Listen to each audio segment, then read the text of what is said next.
کو محروم نہیں رکھا، شہادت سریہ کو بھی نوازا، شہادت جہریہ کو بھی نوازا.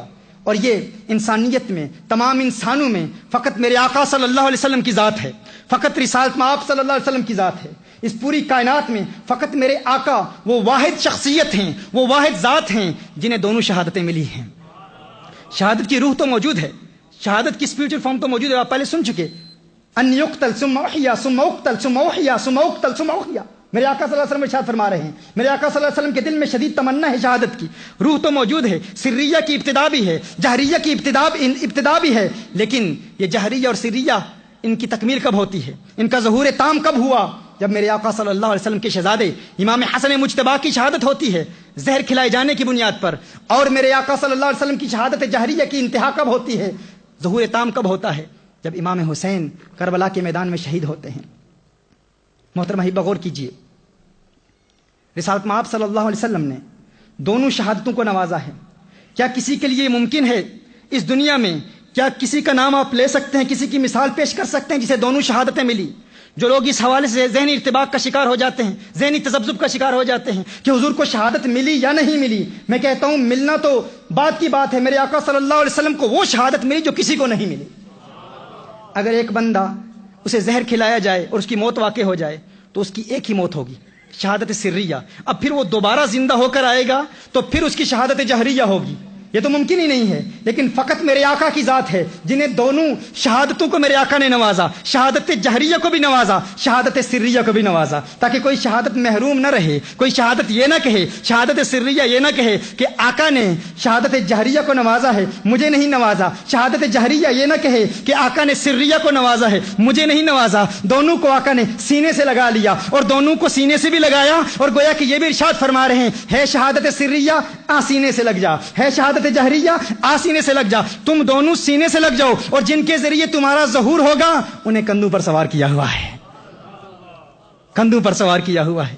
اب بھول گئے وہ واقعہ، شاید آپ کو یاد نہ ہو. فاروق اعظم رضی اللہ تعالیٰ عنہ نے میرے آقا کو دیکھا. میرے آقا صلی اللہ علیہ وآلہ وسلم امام حسن مجتبی کو اپنے کندھے پر اٹھائے ہوئے ہیں. ایک کندھے پر امام حسن مجتبی ہیں، ایک کندھے پر امام حسین رضی اللہ تعالیٰ عنہ ہیں. فاروق اعظم دیکھتے ہیں اور فرماتے ہیں، ہے حسن ہے حسین تمہاری سواری کتنی پیاری ہے. میرے آقا صلی اللہ علیہ وسلم کو دیکھ کر فاروق اعظم رضی اللہ تعالیٰ عنہ کیا فرماتے ہیں، ہے شہزادو ہے حسن ہے حسین دیکھو تمہاری سواری کتنی پیاری ہے.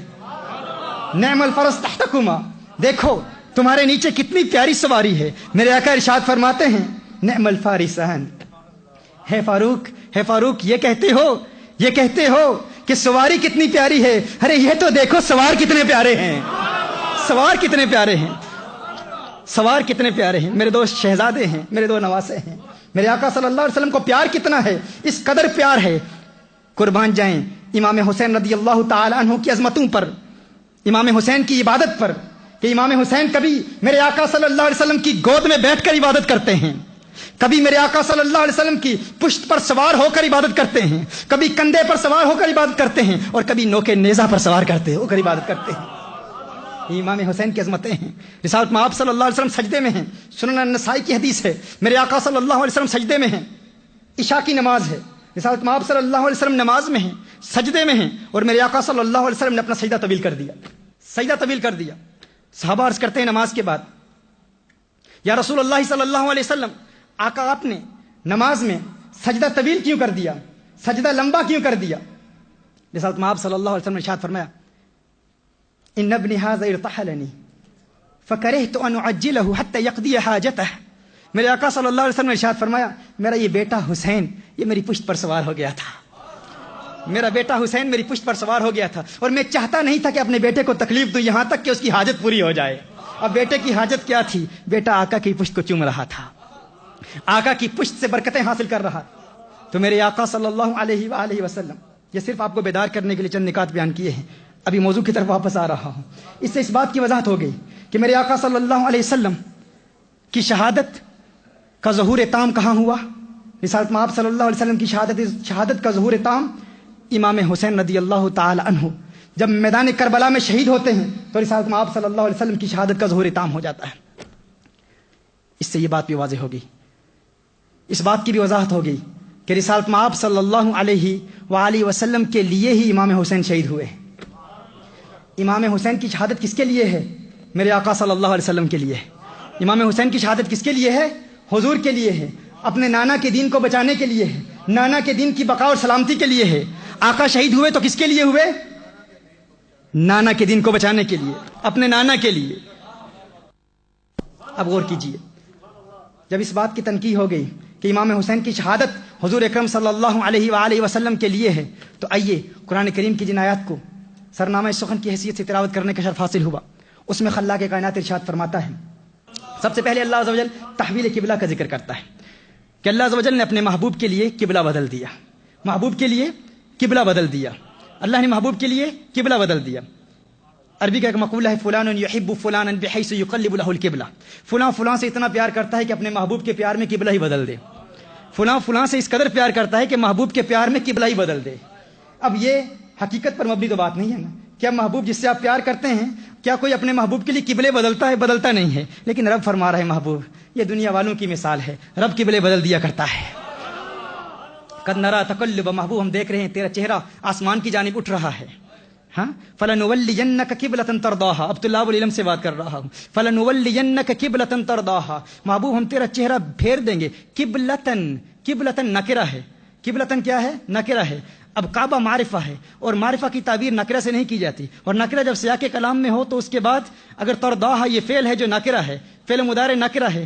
اب قبلۃن نکرہ ہے, یہ بھی نکرہ ہے, تو جملہ یہ مرکب توصیفی بنا. اس کا معنی کیا ہوا کہ اللہ عز و جل ارشاد فرما رہا ہے, القبلۃ نہیں فرمایا, کیونکہ کعبہ معرفہ ہے.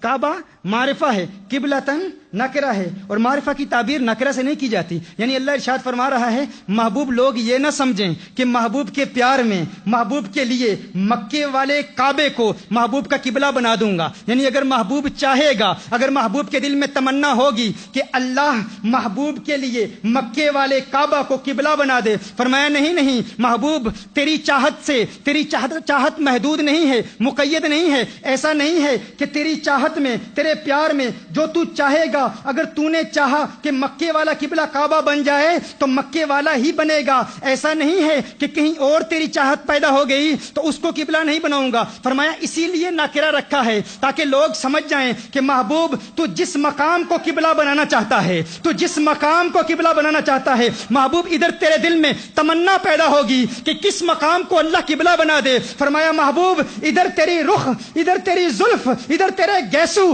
رخ بدلیں گے, ادھر تیرے گیسو پھریں گے, ادھر اللہ قبلہ پھیر دے گا. قبلہ پھیر دے گا. ایسا نہیں ہے کہ فقط مکہ والا قبلہ, فقط مکہ والا کعبہ نہیں ہے.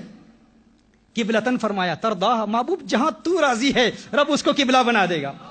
تو پہلے تحویل قبلہ کا ذکر ہے, قبلہ کے بدلنے کا ذکر ہے. اب دیکھیے اس کے فوراً بعد اب لوگ بڑے حیران تھے, متعجب تھے کہ یہ کیسے ہو گیا کہ قبلہ ہی بدل دیا. تعجب تھا نا کہ قبلہ ہی بدل دیا, اللہ نے قبلہ بدل دیا, محبوب کے پیار میں قبلہ بدل دیا. اب فوراً بعد ارشاد فرماتا ہے, کما ارسلنا فیکم رسولا منکم یتلو علیکم آیاتنا ویزکیکم ویعلمکم الکتاب والحکمہ ویعلمکم ما لم تکونوا تعلمون. اللہ ارشاد فرماتا ہے, کما تشبیہ کے لیے آتا ہے. تم اس بات پر حیران, اب ربط بتا رہا ہوں, لنک بتا رہا ہوں, اور کربلا کی طرف آ رہا ہوں.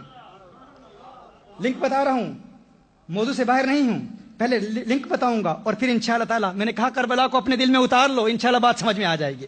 دیکھیے پہلے فرمایا تحویل قبلہ, قبلہ کا ذکر ہے, قبلہ کے بدلنے کا ذکر ہے. اس کے فوراً بعد کما ارسلنا, محبوب دینے کا ذکر ہے کہ میں نے اپنا محبوب تمہیں دے دیا, میں نے اپنا محبوب تمہیں دے دیا. کما ارسلنا, جس طرح دیا. اب کما کیا ہے؟ یہ تشبیہ کے لیے آتا ہے.